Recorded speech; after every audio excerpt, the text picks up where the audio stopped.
তারপরে সাথে বলল যে এটাই কবর আযাবের লক্ষণ, কারণ এটা ছিল তার হারাম পন্থায়, সেজন্য তার কবরে আযাব হচ্ছিল। কিন্তু আল্লাহ পাক রব্বুল আলামিন কোন সময় দুনিয়াতে বাস্তব প্রমাণ দেখালেন, যাতে যারা দুনিয়াতে অসতর্ক আছে তারা যেন সতর্ক হতে পারে। সেজন্য ভাই বলি যে হারাম সম্পদ, হারাম জিনিস আপনাকে জাহান্নামের আগুনে থেকে নিক্ষেপ করবে। সেজন্য ভাই হারাম কিছুই ভক্ষণ করা যাবে না।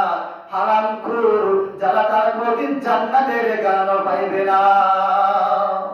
সেজন্য বলি যে আমরা সবাই মুসলমান, আমরা সবাই নবীর উম্মত, শেষ নবীর উম্মত। আমাদের সবাই নামাজ পড়তে হবে ভাই, আমাদের সবাই মৃত্যু হবে। সেজন্য বলি ভাই আমরা সবাই 5 ওয়াক্ত নামাজ পড়বো এবং 12 কাজ করবো।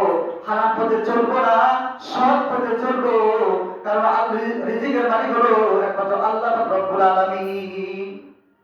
যে আল্লাহ পাক রব্বুল আলামিন সবাইকে খাওয়ায়, যে রিজিকের মালিক কারা? আল্লাহ। যে আমার আপনার কোনো ক্ষমতা নাই। যে হাদিস আছে আমি সহ্য করে দিয়ে বলে বিশ্বাস করে দিচ্ছি, যে অন্ধ সাপ মরা খেজুর গাছের উপরে ছিল, সে কোথাও কিছু খাইতে পারে না। এক পাখি গাছ থেকে ফল নিয়ে ওই সাপের কাছে যায়, সাপে হা করে তখন ওই পাখিটা সাপের মুখে খাবার দিয়ে ফল দিয়ে।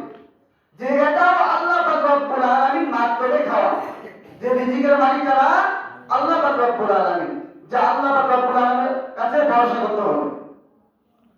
যাই হোক, যে কথাগুলো বললাম, আল্লাহ পাক রব্বুল আলামিন আমাকে আপনাদেরকে সবাইকে আমল তৌফিক দান করেন এবং 5 ওয়াক্ত নামাজ পড়া আমাদেরকে তৌফিক দান করেন। সকলে আমিন।